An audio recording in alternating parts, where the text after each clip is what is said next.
Brenda Evers was born in 1963 in Enid, Oklahoma, to a devout Christian family.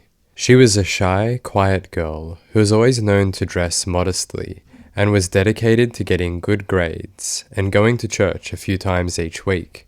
Her brother was severely mentally impaired, and she helped out a lot around the house by looking after him. Brenda's best friend at school noticed that she was different than most other kids. She focused on playing trumpet, and when she got a bit older, started baton twirling.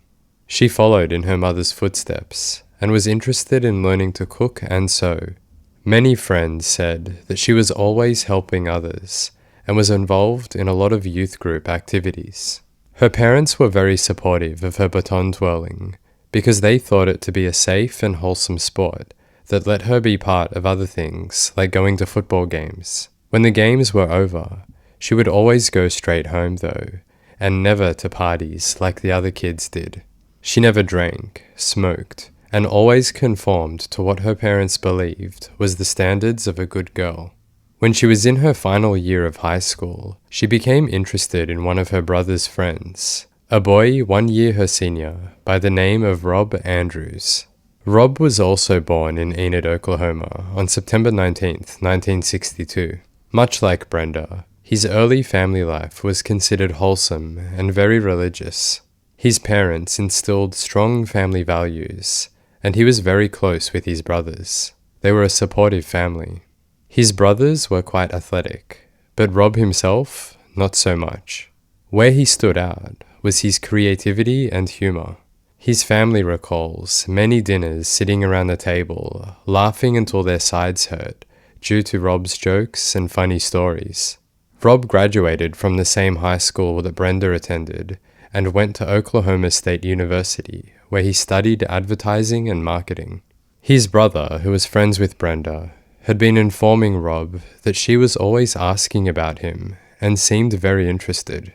One day, at a community pool, the two would meet up, and it was said that from the moment he looked over and saw her, he was infatuated. She was 19 at the time, and he was 20. And shortly after this, the two would form a relationship.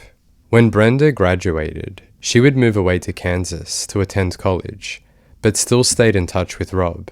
A year goes by, and she transfers to Oklahoma State University to be closer to her boyfriend. In 1984, when Rob graduates, he proposes to Brenda, and the two get married. Rob was excited to start his career in advertising, and had begun looking for work opportunities outside of Oklahoma.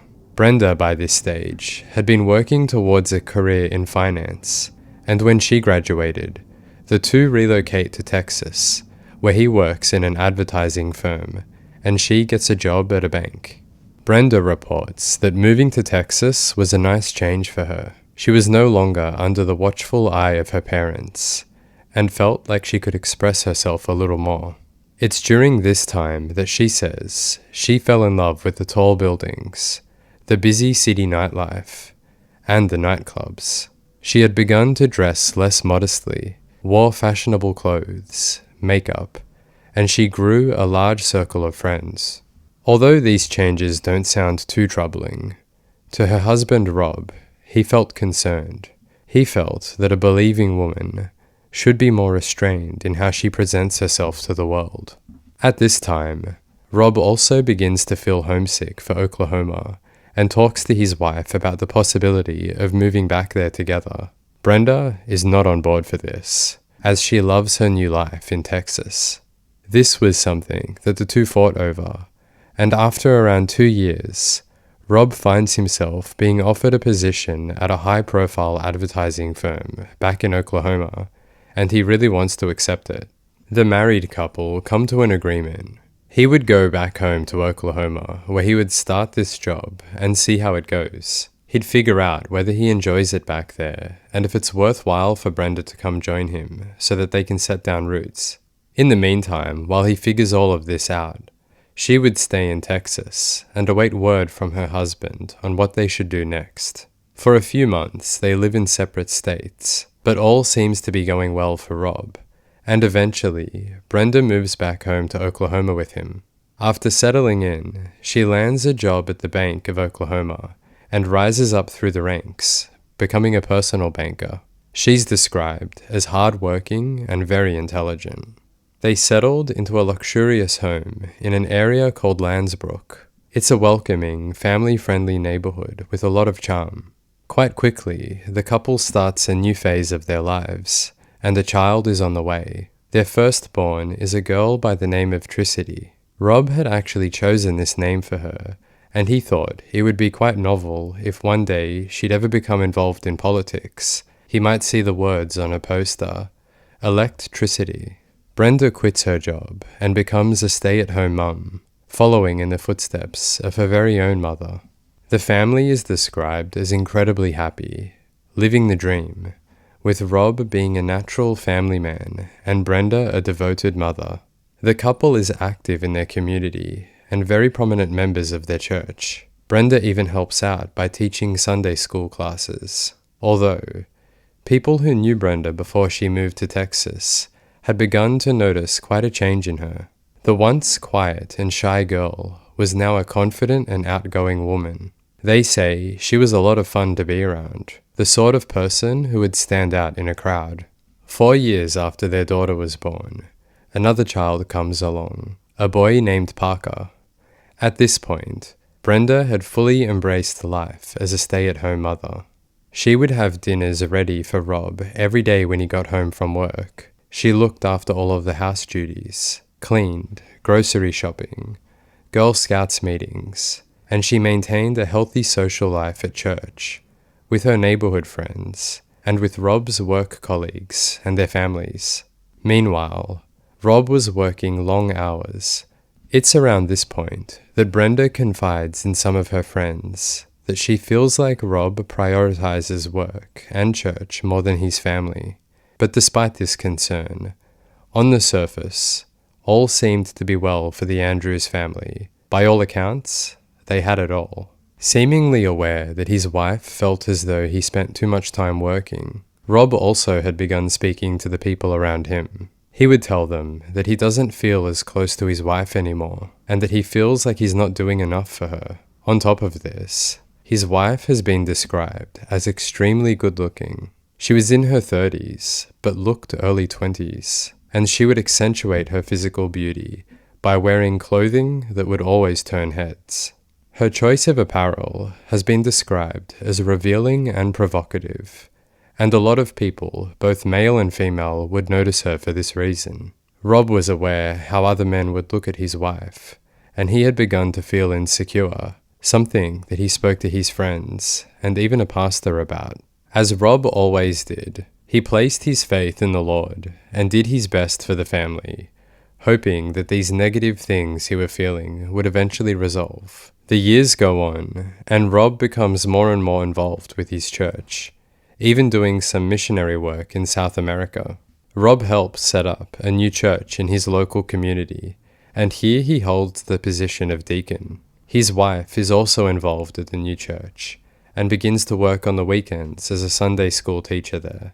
The story so far, as you've heard, has painted what looks to be, on the surface, a picture of a very stable and well-to-do family. Sure, there's been a few bumps here and there, but nothing major. Yet, underneath it all, things really weren't great.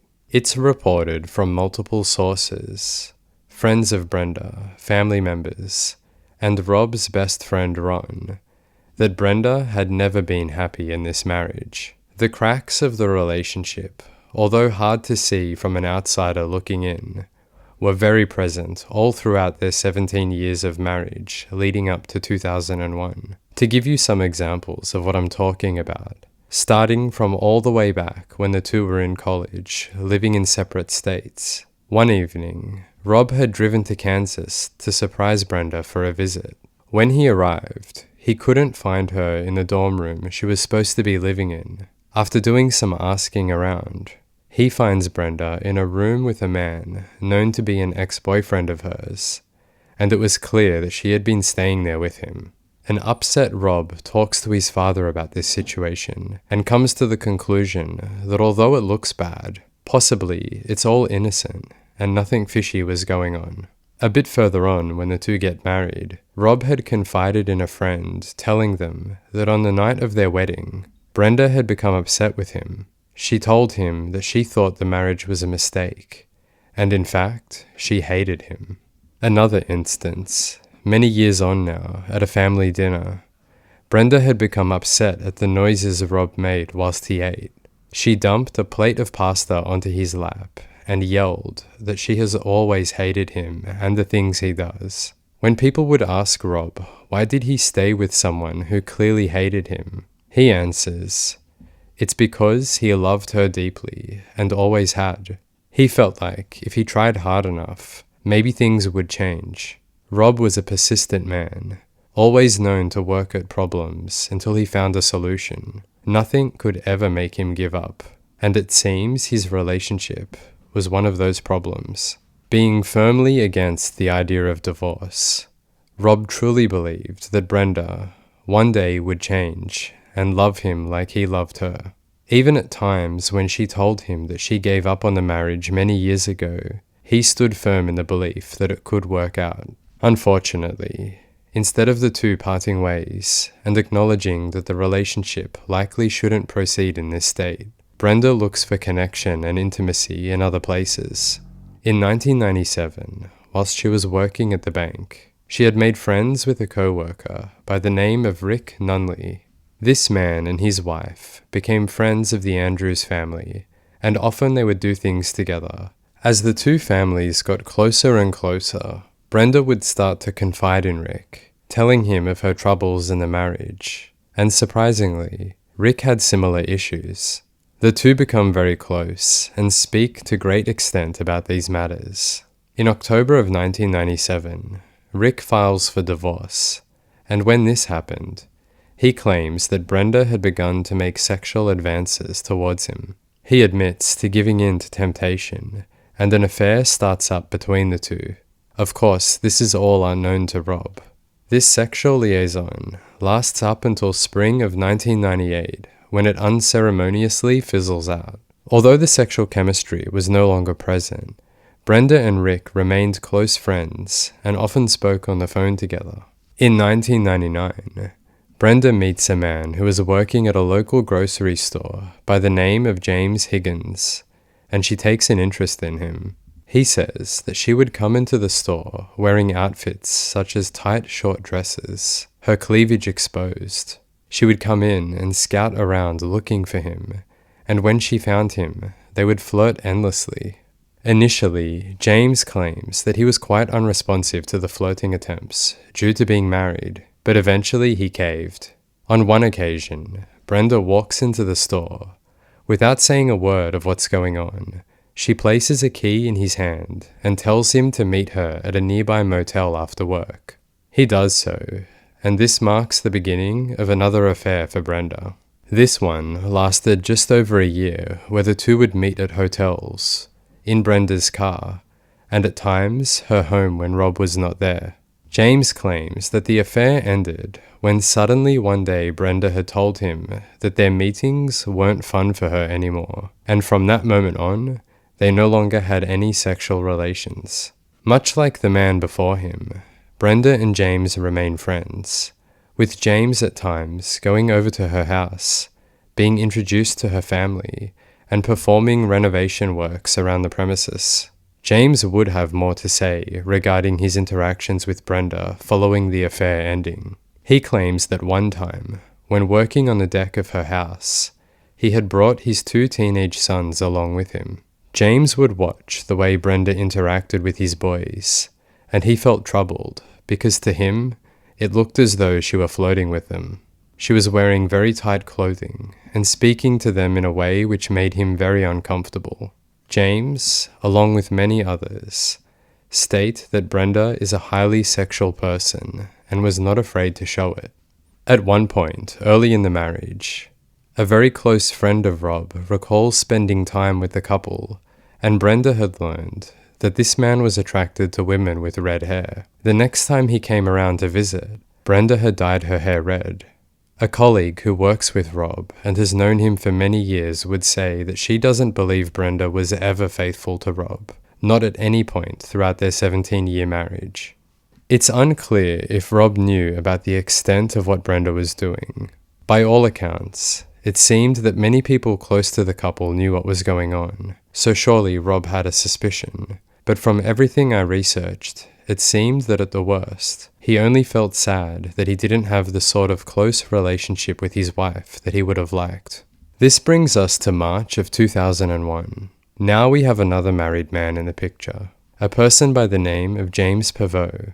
James is a friend of Rob's. They go out hunting together, and eventually he's introduced to Brenda. James and his wife begin spending more and more time with the Andrews, and Mr. Pavot even landed a spot Sunday school teaching alongside Brenda at the church. James is described by others as an interesting character. He had served time in the US Air Force, and during conversations, he would often allude to others that he worked in the Secret Services. He bragged to the people around him that he has killed people before, and he seemed to take pleasure in the knowledge that others viewed him as a dangerous man. A small detail about James: he was an absolute hater of dogs. He would tell people how he shoots them, and whenever he saw a dog, he would not hesitate to mention how he wished he had his gun on hand.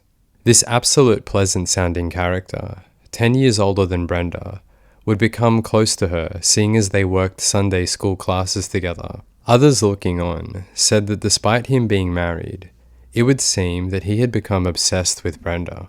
During church, they would pass each other notes, and their demeanor together resembled that of giddy teenagers who were in love. Rumors begin to spread about their relationship, and the fact that it was inappropriate. Speculations that they were having an affair. It gets to the point where the church had asked both James and Brenda to step down as Sunday school teachers, seeing as their interactions with one another had begun to make parents uncomfortable, and they didn't want their children being taught by either of these two. This was the final straw for Rob. He confronts his wife about her relationship with James, and the altercation results in Brenda demanding a divorce. In October of 2001, she kicks Rob out of the home, and he goes to live in an apartment nearby. With the two being separated, Rob still did his best to be involved with his children's lives. He would pick them up from school, go to sporting events, and take them away for weekends. The whole time, Rob always held on to the hope that his marriage could be repaired one day. It's through this period of time that Brenda's attitude towards Rob becomes even more frustrated, and others say that it could be classified as abusive. Here is a recording that Rob had secretly made of his wife speaking to him regarding their children. Hey, it's Brenda. You halfway dad who can't even return calls about your children? You ought to call me if you even care one little ounce. Oh, that's right, you don't. We've been able to figure that out. A few months prior to October, James had filed for divorce with his wife, a woman whom he had met in South Korea. Initially, he tells her the reason for the divorce is because she didn't get along with his family, but he goes on to reveal that he actually believed, due to his work in the Secret Services, that her life was in danger, and the only place she would be safe was in South Korea, away from him. She takes his word for it and leaves the country, although a short time later she did return, but upon coming back, she said that James was a completely different man. She didn't know where he was living, and that something wasn't right in him. He wasn't the man she had gotten to know over the course of their marriage. James had been all the while getting closer to Brenda, spending more and more time with her and her children, at one point even taking them all to Texas for a holiday. In October 2001, shortly after being kicked out of his home, Rob would leave his apartment to go to work. When he gets to his car, he notices a large pool of liquid coming from below it. Instead of going to work, he takes the vehicle to his mechanic, and upon inspection, both are horrified to learn that the brake lines had been tampered with. They had been intentionally cut. Not sure what was going on, Rob gets a taxi to work, and it's here that he receives a strange phone call. An unknown woman on the other end, claiming to work for emergency services, alerts him that his wife and children had been involved in a horrible car accident. They were being treated in a hospital about 40 minutes out of town. When Rob gets off the phone, he receives another call, this time from an unknown man, and this person backs up what the other had said. His family was involved in a car crash, and he must get to the hospital as quickly as possible. Rob senses something is amiss, and calls the hospital that his family was supposedly taken to. They inform him that his wife and children are not current patients there, and they never have been. Feeling confused and scared by what's going on, Rob calls the police to inform them that he thinks someone is attempting to kill him. Oklahoma City Police Department. Hi there. I'd like to report a client. My brake lines have been cut. Oh. That sounds like attempted murder, don't you think? Rob begins putting some pieces together and recalls that a few months earlier, James Pavot, who works as an insurance agent, had sold him an $800,000 life insurance policy, with the beneficiary being his wife, Brenda. Rob suspects that something is going on between Brenda and James, and possibly they are wanting him dead. He goes to James's work to confront him, and whilst there, he asks James to change the beneficiary out of his wife's name and put it to his children, with Rob's brother being the trustee. James informs Rob that he can't make this change, seeing as Rob doesn't own the policy, and the only person who could authorize this would be Brenda herself. In a divorce settlement hearing, November 1st, Rob is adamant that he wants his life insurance policy to be changed out of his wife's name, and the judge issues an order for this to be done. Immediately after the hearing, the policy is changed and Brenda is no longer the beneficiary. The date is November 19th. Rob's daughter absolutely loves dogs, and she had just received a puppy. She excitedly calls her father and asks him to come round to see and play with it. That evening, Rob was hanging at his apartment with his best friend Ron, so the two make their way over to the house to see the puppy, and when they arrive, Brenda is absolutely livid that Rob has company with him. She refuses to let them into the house, and eventually Rob and his mate leave without seeing his children or the puppy. As they're walking away, Rob tells his friend that it feels like someone has a gun on him at all times. He fearfully remarks that he thinks his life is in danger, and if they do shoot him, he hopes that it's quick and painless. Leading up to this day, Rob has made 2 separate reports to the police, telling them that he believed that James and Brenda were planning on killing him. He also speaks to numerous friends and family and expresses concerns that he was the target of a death plot. Unfortunately, these police reports lead to nothing, and he's told that they couldn't do anything about it without any hard evidence. That same night when Rob leaves, unable to see his children or the puppy, Brenda also talks to one of her friends, and what she tells them is that she absolutely hates Rob. She says that she hates him over and over.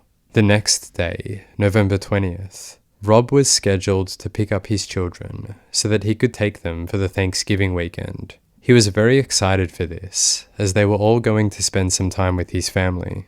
It's around 7 p.m. when he arrives at the house to get the kids. Rob walks up to the front door where Brenda is. She informs him that she actually needs some help. The pilot light on her furnace went out earlier that day, and she wanted some assistance lighting it up. Rob agrees and makes his way into the garage. Whilst he's in there, leaning over the furnace lighting it, a noise can be heard behind him. Rob is blasted once in the side with a shotgun, and as he lay on his back on the floor, he's hit again in the neck with the same weapon. Brenda, who's also in the garage, is struck once in the arm, but she manages to get away and call 911. I've been shot. My husband's been shot. Okay, you and your husband have both been shot? Yes. Who shot you? I don't know. You don't I don't know. They had on black masks. I don't know. Paramedics arrive, and they find Brenda leaning over her husband, trying to resuscitate him. Despite their best efforts, they can't revive the man, and he's pronounced dead at the scene. Thankfully, the children were found upstairs, completely unharmed. Although, police do note something strange. The kids were watching television, and the volume of the TV was turned up extremely high. Because of this, they had no idea what had just occurred in the garage. Brenda is transported to the hospital to treat the gunshot wound on her arm. When she gets there, the medical staff tell her how lucky she is. The bullet had pierced only fatty tissue, and apart from some minor blood loss, she's completely fine. Although doctors wanted her to rest, she is adamant that she go to the police station to give her account of what happened. She says that she wants to do this while her memory is still clear, and she really wants whoever committed this act to be caught. She goes to the station and, still in her hospital gown, gives an interview where she claims Rob was lighting the pilot light when two men, dressed in all black and wearing ski masks, entered the open garage. One had a shotgun and the other a pistol. They opened fire and fled. When asked who would have done this, she has no idea, but she doesn't know if Rob has any enemies at his work. He's away a lot, and she doesn't really know what he does. Furthermore, about 3 months earlier, she had contacted the police saying that she believes her house was being burgled. So, potentially, it was these same people coming back, thinking no one was home for the holiday weekend, and they panicked and shot her and Rob in the heat of the moment. A forensic investigation commences right away. Immediately, what law enforcement find is that Rob has been shot using a 16-gauge shotgun, whereas Brenda was hit with a .22 caliber bullet. The bullet that hit Brenda was lodged in the garage wall, and 16-gauge shotgun shells were found around the garage. This all lines up with Brenda's recollection that there had been two people who attacked them. Furthermore, Rob's wallet was still in his possession, and nothing had been taken from it. This showed all the signs of an execution-style killing, rather than a robbery gone wrong. A few days pass, and all leads are going nowhere. It's not until the residents of the house next door return home from their holiday that some important information comes to light. As they get home, they notice some troubling issues inside their house. First of all, a shoe rack, which was usually located in the bedroom closet, was no longer there. Yet the shoes, which usually sit on it, were all strewn across the closet floor. This shoe rack was found underneath the bed, and it was clearly damaged, as though someone had stood on it. As the neighbors continue to look around their house, they find something which looks like a shotgun shell casing on the floor of their bedroom. Police are immediately contacted, and upon searching the house, it's confirmed that this is indeed a 16-gauge shotgun shell. They also find in the attic 3 .22 caliber rounds. All of these look like they had been dropped by accident rather than placed intentionally. It's concluded that whoever left the .22 caliber rounds up in the attic had used the shoe rack to climb up and down and probably damaged it in the process. The items found from the neighbor's house are analyzed, and it's learned that they are a perfect match for the bullets used in the shooting. Law enforcement also take note that the neighbor's house had 0 signs of forced entry, so whoever broke in likely had a key. The only person with a key, other than the residents, was Brenda. She had been given a spare a long time ago in the odd event that she had to go over and check on something should the neighbors be away. Hundreds of interviews are conducted, and police learn of the troubles within Rob and Brenda's marriage. They dig deeper and learn that she was indeed having an affair with James Pavot. They also learn that Rob had, in the last month or so, been mentioning to the people around him that he believes James and his wife were constructing a plot to have him killed. 911 calls are pulled up, and the reports Rob made about brake lines being cut are looked into. They also look into Rob's life insurance policy, the one that was supposedly changed to have the beneficiary being Rob's children following the judge's order. Interestingly enough, what they find is the very same day that it was changed out of Brenda's name, it was then, less than an hour later, changed back into her name, with Rob's signature authorizing this. A handwriting expert analyzes the signature and concludes that it had been forged. At this point, law enforcement heavily suspect that both James and Brenda had something to do with the death of Rob. A case against the two begins being constructed. The date is November 23rd, and Rob's funeral was scheduled to occur. A lot of people are present, Rob's friends and family, and many from his work. The room is full, except people begin to notice a strange absence of his wife and children.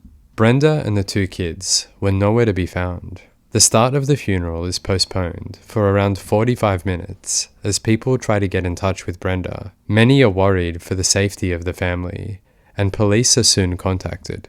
When law enforcement go to Brenda's home, they find no one there. But something else that isn't present is the family minivan. After learning James hasn't been to work in over a week, and uncovering documents that again seem to have Rob's forged signature on them, documents authorizing travel visas for the children to go to Mexico, it is believed that Brenda and James have fled with the children south across the Mexican border. The FBI released posters stating that Brenda and James are wanted fugitives, armed and dangerous, and a $15,000 reward is set for any information leading to their capture. Brenda and James' bank accounts are also blocked so that they cannot access any of their money. 3 months pass, and during this period, a person comes forward with some information. James Pavot's very own adult daughter. She has a few things that she would like to share. The first being that incident with the cut brake lines. Although she knew nothing about the brake lines being cut, she does recall her father asking her to phone someone to tell them that their family was in hospital. Furthermore, she remembers around this time her father coming home from hanging out with Brenda, and he said, "You'll never believe what that nuttier than a fruitcake woman asked me to do. She asked me to kill her husband, or if I could find someone who would." On the day of Rob's murder, James Pavot had borrowed his daughter's car under the guise of taking it to get serviced. When he returned home late the next day, the car hadn't been serviced at all, and James's daughter found a few .22 caliber rounds in the vehicle, which James told her to dispose of and never ever talk about. Additionally, while James and Brenda were on the run, James's daughter also tells police that she has been contacted numerous times by her father asking her for money. Each time she denied helping him, seeing as she didn't agree with what was going on. She states that it took her so long to come forward because her father actually confessed to her that he had murdered Rob, and if she told anyone, he would kill her too. As mentioned, 3 months had passed, and what law enforcement had hoped for happens. James and Brenda are caught trying to cross the border back into the United States. The 2 are arrested. The children go into the custody of their paternal grandparents, and separate trial dates are set for the 2. James goes to trial first, and is found guilty of first-degree murder. He's sentenced to death, and as of the making of this video, around 6 months ago, June of 2024, the now 70-year-old man was set to be executed. For reasons I couldn't find, it didn't go ahead, and he's awaiting a new date to be set. Brenda also went to trial, and had no better luck than her lover. During her proceedings, a lot of evidence presented is circumstantial. For example, a small detail is the state of her children when their father was killed. They were supposed to be going away with him for the long weekend, and one would expect, seeing as this had been planned weeks in advance, that they would be ready to go like they usually were. But on this night, when the children were found upstairs watching TV, they were not ready to go anywhere at all. No bags were packed. No indication that they were going away for the weekend with their father. This is used to show that Brenda was fully aware that her husband would be killed this evening, and that the kids would not be going anywhere with him. Statements that Brenda had made to people around her in the months leading up to Rob's death are also introduced. Things such as, quote, "I wish Rob was dead so that I could go on with my life and get his life insurance money. I'm going to see him dead. I'll kill him or have him killed." End quote. She told multiple people that she hated Rob and wished she didn't have to stay with him. Multiple witnesses are introduced that claim Rob had told them he was living in extreme fear of his wife and that he believed he was going to be murdered over his life insurance policy. Brenda's demeanor following his death is also put under scrutiny, as people describe her as unusually calm just hours after her husband passed away. Furthermore, some witnesses had seen James and Brenda at the hospital the following morning. They were giggling and laughing together as though nothing had happened. Not the sort of behavior one would expect from someone in this situation. The funeral director said that Brenda demonstrated no interest in planning her husband's funeral. When he asked her what she would miss about Rob, she replied, "Nothing." This answer, the director claims, is the most bizarre he had ever received in all his 25 years of experience. The two men that Brenda had previous affairs with and stayed in contact as friends were also brought to the stand. The first indicated that he had some discussions with Brenda where she expressed extreme frustration that Rob had changed the life insurance policy out of her name. The second man would claim that she constantly talked about how much she hated Rob and wished he were dead. Her gunshot wound is looked at closely, and experts find that she wasn't shot from a distance at all, like she claims. Instead, the gun would have had to have been within 2 inches of her arm to leave the sort of markings it did. They believe she either shot herself to make it look like she was attacked, or James shot her for the same reason. Her clothing is analysed, and they find traces of Rob's blood in amongst the blood spatter markings. This in itself isn't too damning, seeing as she was trying to revive him when ambulance arrived. But what they find is that some of Rob's blood is embedded deep within the fabric. The only way this could be possible was if she was standing right next to him when he was shot. Again, this doesn't line up with her story that they were a distance apart and she was not near him at the moment of the shooting. They also highlight the fact that she had taken out a life insurance policy on James, where she was the beneficiary, and the state argues that although he assisted her with this murder, at some point in the future, he was going to meet the same fate as her husband Rob did. During her trial, James had confessed to being the only one involved in the shooting. He says Brenda had nothing to do with this murder plot. A strange letter is admitted into evidence by the defense, which was written by James, indicating that he acted alone. A handwriting expert takes a look over this letter, and they find that it's not James's handwriting, but in fact Brenda's. This again is used by the state to highlight her deceptive nature. What law enforcement believe to be happening here is that she and James falsified documents so that she could obtain the money from Rob's life insurance policy upon his death, and they had not once, but twice attempted to kill him, the initial cutting of the brake lines in his vehicle being the first instance. Interviews with people that knew Brenda all uncover that she over and over would talk about how much she hates Rob and how much better her life would be without him around.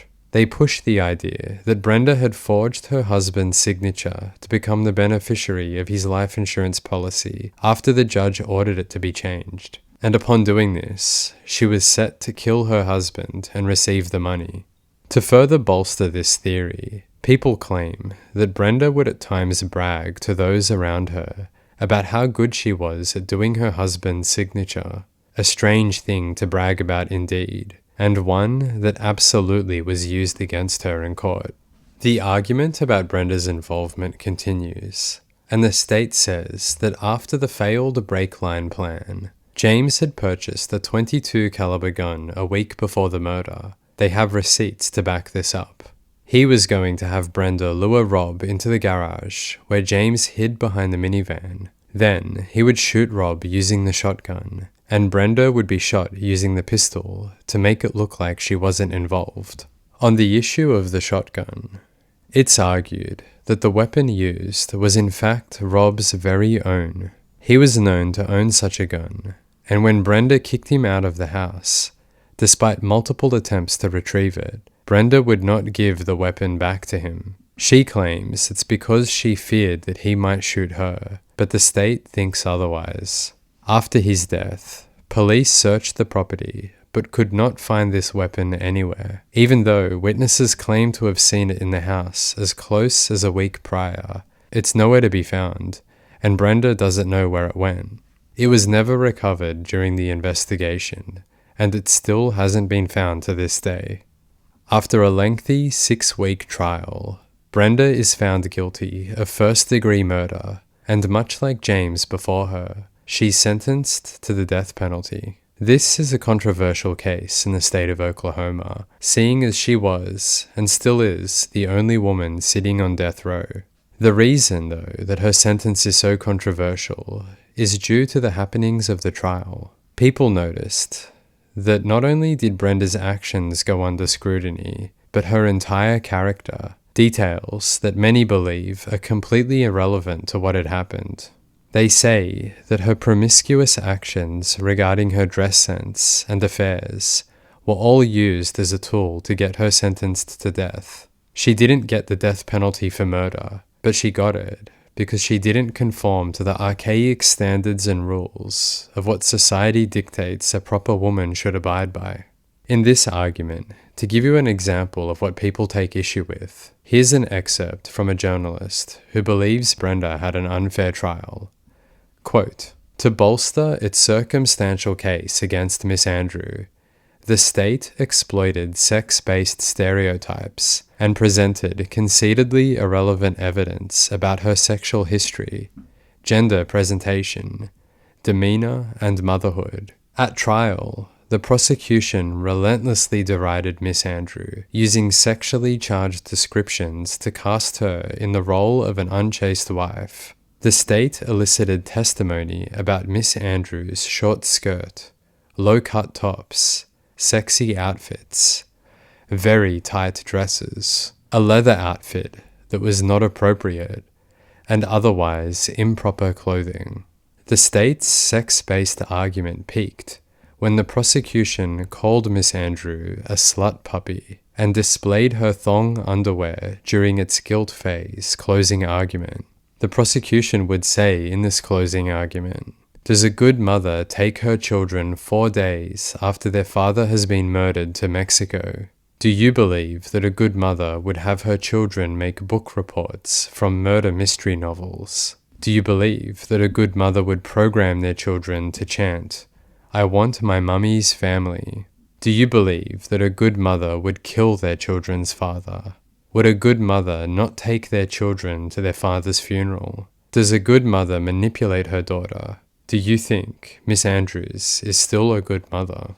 Throughout this closing argument, the prosecutor would bring a trunk of clothing that Brenda had taken with her to Mexico, and as he accused her of being a hoochie, he held up thongs and sexy underwear for the jury to observe. End quote. It would seem that 20 years after Brenda's conviction, and following multiple failed appeals, she might actually have a chance to get out of the death penalty. I found an article which was written 4 days before the recording of this video.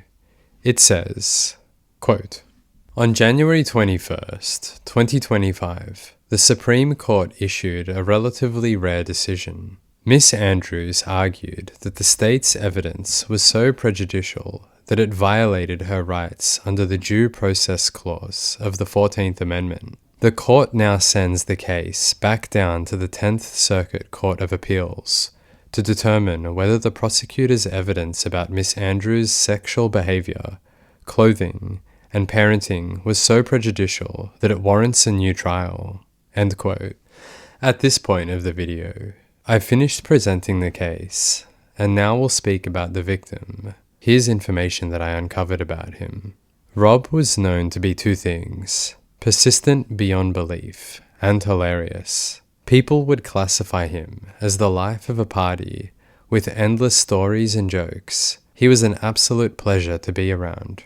He worked hard, and when he put his mind to something, the man would accomplish it. He loved his job as an advertising executive, and was always the first to arrive in the office. Colleagues recall him plastering his creative ideas all over the wall and working through projects, making people laugh all the while with his infectious smile. Some colleagues recall that on July 11th, Rob had deemed this day to be 7-Eleven Day, so he would bring Slurpees to work for everyone to enjoy.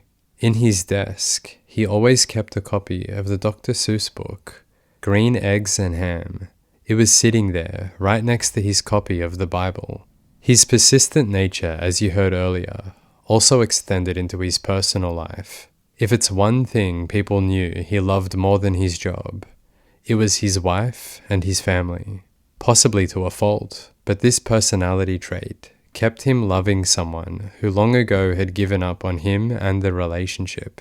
Some may look at this as a flaw, but at the heart of it, we have a very loving man who devoted himself to a single person, committed his life and all of his energy to her. I couldn't find any information that suggested he may have been unpleasant towards her, difficult to deal with, and in the face of what is described as emotional abuse on her part, he took each day as it came, trying his best to make something work which he believed in. Written on his obituary is this: Rob Andrew was a loving son, a devoted husband and father, a consummate marketing professional, and singularly dedicated to serving his faith. His clients respected him, his friends and co-workers grieve for him, and his family will miss him always. He was a devoted father who felt letting his children win at Nintendo to be among life's greatest pleasures. Rob directed Jordan's telecommunications accounts and was known for a depth of expertise and commitment to service that endeared him to his clients and co-workers.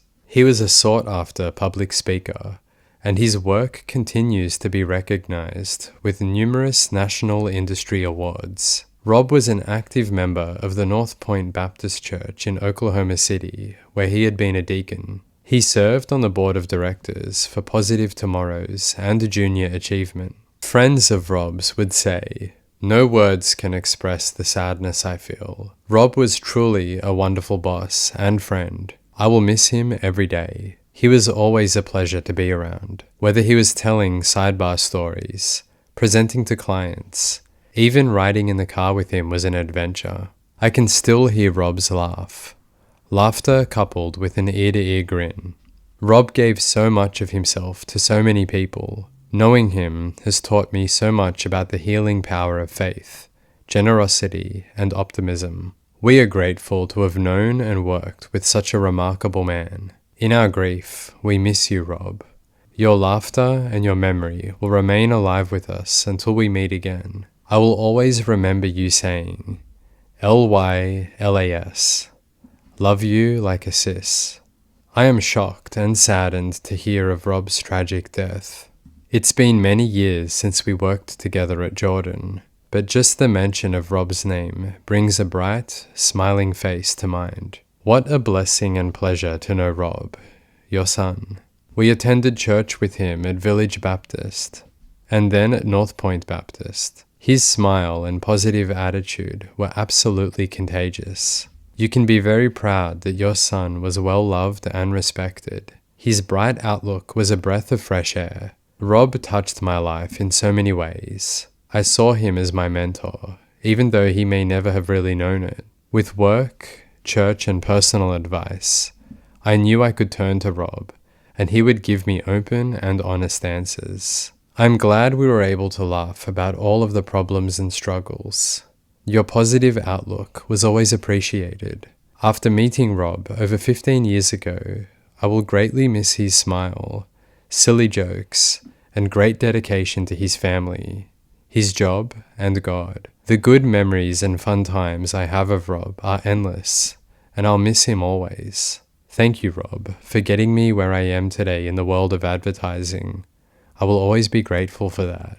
What a privilege it has been these last 7 years to have known Rob. We will always remember the camping trip, the mountain bike race, Promise Keepers, and all the other fun stuff. My prayer, Mr. and Mrs. Andrew, is that my son might be another Robert Dale Andrew.